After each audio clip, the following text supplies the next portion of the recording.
Anna Calvi sur PUREchannel, c'est un plaisir, c'est une artiste découverte qui est chez Domino, vous allez en entendre beaucoup parler. Hi Anna. Hi. Nice to see you. The first question a lot of people might ask you is about the maturity. It's the first big record you're gonna put out and it's already very mature. It doesn't sound like a first record. Well, I worked on it for a long time and you know, I took my time over it. I spent 3 years, you know, and you know, there was a lot of work that I did before I made it, you know, to become a singer and to become a guitarist and a songwriter. Like, I was really dedicated to really kind of homing my craft. They talk a lot about the influences you might have, and they say Jeff Buckley, Patti Smith, PG Harvey. Is it right? Are they right? Have you been listening a lot of those bands or musicians?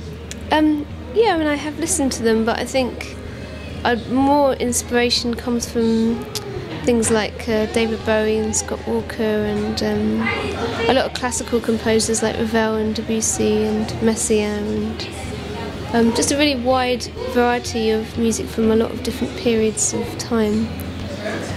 Have you, when you compose, do you mainly start with the voices and the melody, or do you start with the guitar or the rhythm sometimes? Usually when a song comes to me, it comes in its whole, as in the melody, the lyrics, the guitar will come out at the same time, and it usually happens after I've been moved by something, whether I've listened to a piece of music that's moved me or seen a film, or I just suddenly feel really open to inspiration, and the process is quite instantaneous when it happens.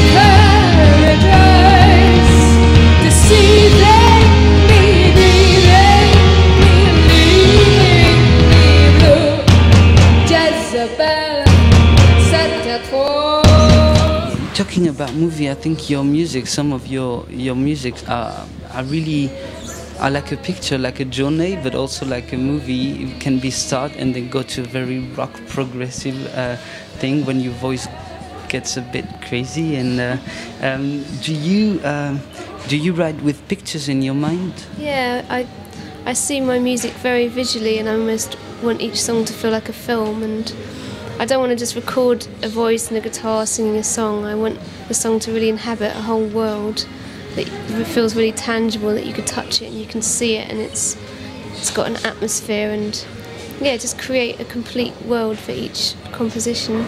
You sometimes wish you would have more musicians on stage, I don't know, a second guitar, chorus, or not at all?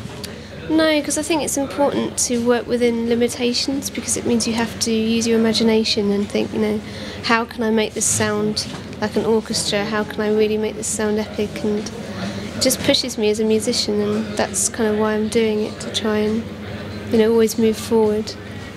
Yeah, because Dan is playing drums, very good, and is also singing, and Mali is playing an harmonium as well as rhythm things. Do you think those two were exactly the one you needed to serve your songs?